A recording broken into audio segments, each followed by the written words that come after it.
ఈ ప్రభుత్వం కూడా అంతే పట్టుదలతోటి న్యాయస్థానాలలో సంవత్సరాల కొద్దిగా కేసులు వాయిదా పడుతూ మీ సమస్యలకు శాశ్వత పరిష్కారం చూపించకుండా ప్రభుత్వం సాగదీస్తున్న సందర్భంలో గతంలో దాదాపుగా చీఫ్ సెక్రటరీ గారు చెప్తున్నారు, మీ యొక్క నోటిఫికేషన్స్ కానీ మీ పరీక్షలు కానీ 12 సంవత్సరాల నుంచి వాయిదా పడుతున్న సమస్య.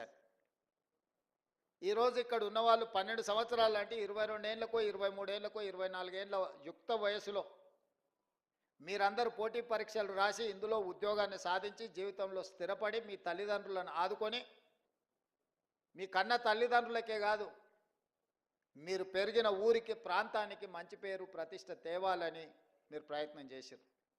కానీ మీ యుక్త వయసు 12 సంవత్సరాలు ఏ పరిష్కారం చూపించకుండా కాలగర్భంలో కలిసిపోయిందంటే ఇది తీరని అన్యాయం తెలంగాణ జాతికి తెలంగాణ ప్రాంతానికే జరిగింది. అది మీ కుటుంబాలకు కాదని చెప్పి నేను సందర్భంగా చెప్తున్నా. 23-24 ఏళ్ళ వయసులో ప్రభుత్వ ఉద్యోగాలకు రావాల్సిన మీరు 35-36 ఏళ్ళ వయసులో వచ్చిరంటే 12 సంవత్సరాలు వృధాగా మీ కాలగర్భంలో కలిసిపోయింది అని అంటే ఒక మనిషి జీవితంలో ఎంత కోల్పోయినట్టో మీ ఉదాహరణనే తెలంగాణ సమాజం అర్థం చేసుకోవాలి. అందుకే బాధ్యత తీసుకున్న మరుక్షణం నుంచి ఇచ్చిన నోటిఫికేషన్లను, రాసిన పరీక్షలను, ప్రశ్నాపత్రాలను సంతలో సరుకులాగా అమ్ముతుంటే తెలంగాణ పబ్లిక్ సర్వీస్ కమిషన్ నుంచి వివిధ శాఖల యొక్క నియామకాలకు సంబంధించి ప్రత్యేకమైన సమీక్ష చేసి అధికారులను సమన్వయం చేసుకుంటూ న్యాయస్థానంలో ఉన్న చిక్కుముళ్లను విప్పుకుంటూ ఒక్కొక్క శాఖ నుంచి ప్రజలే సాక్షిగా ఏ ఎల్బీ స్టేడియంలో మేము బాధ్యత చేపట్టినమో ఏ ఎల్బీ స్టేడియంలో మీరందరూ ఆశీర్వదించి మాకు ఒక ఉద్యోగ అవకాశాన్ని ఉద్యోగ భద్రత కల్పించారో అదే ఎల్బీ స్టేడియంలో మా చీఫ్ సెక్రటరీ గారు వాళ్ళు అందించే వివరాల ప్రకారం దాదాపుగా 57,946 ఉద్యోగ నియామకాలు చేపట్టినమని గర్వంగా మీ ముందు నిలబడి నేను చెబుతున్నా. ఈరోజు మీరు అందరూ చదువుకున్న వాళ్ళు లెక్చరర్స్ కాదు, పాలిటెక్నిక్ కావచ్చు లేకపోతే జూనియర్ కాలేజ్ కావచ్చు, దేశ చరిత్రలోనే ఏ రాష్ట్రంలో అయినా మొదటి సంవత్సరంలో 57,946 ప్రభుత్వ ఉద్యోగ ఖాళీల నియామకం చేపట్టిన రాష్ట్రం ఏదైనా ఉన్నదా?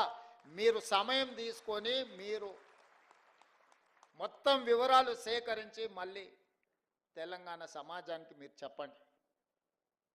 ఇది మా ప్రభుత్వం మీ అండతో సాధించిన విజయం. ఈ విజయం అసామాన్యమైనది. ఎందుకంటే ఇన్ని ఉద్యోగ నియామకాలను ఇవ్వడం ద్వారా తెలంగాణ ఉద్యమానికి పునాదులుగా ఉపయోగపడ్డ నిరుద్యోగ యువకుల యొక్క సమస్యను శాశ్వతంగా పరిష్కరించి ప్రభుత్వ ఉద్యోగ నియామకాలు అందించిన నాకు చాలా ఆత్మ సంతృప్తినిచ్చిన సందర్భం. ఒక కుటుంబంలో ఒక ఉద్యోగం వస్తే ఆ కుటుంబం యొక్క భవిష్యత్తే కాదు వాళ్ళ భవిష్యత్ తరాల యొక్క భవిష్యత్తు కూడా తీర్చిదిద్దడానికి ఉపయోగపడుతుంది.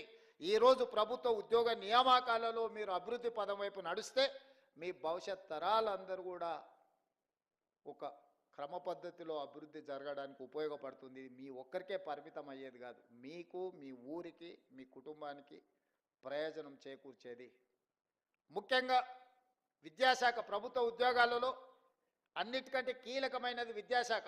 అది సాంకేతిక విద్యనా లేకపోతే ప్రాథమిక విద్యనా ఉన్నత విద్యనా ఏది అనేది పక్కన పెడితే ఈ విద్యనే దేశ భవిష్యత్తు తరగతి గదుల్లో ఉన్నది అని పెద్దలు చెప్పిండ్రు. ఇవాళ ఈ దేశం యొక్క ఆర్థిక పురోగతి మన విద్యాశాఖలో ఉన్నది.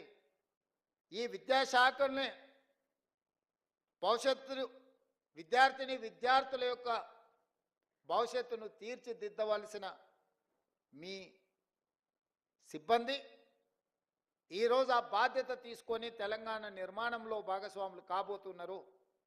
అలాంటి విద్యాశాఖలో ఇచ్చే ఉద్యోగము విద్యాశాఖకు కేటాయించే నిధులు ఖర్చు కాదు, అది భవిష్యత్ తరాల పెట్టుబడి. అందుకే తెలంగాణ రాష్ట్రంలో మొట్టమొదటిసారి 21,650 కోట్ల రూపాయలు విద్యాశాఖకు కేటాయించి విద్యకు మా ప్రభుత్వంలో ప్రాధాన్యత ఉన్నదని చెప్పి మేము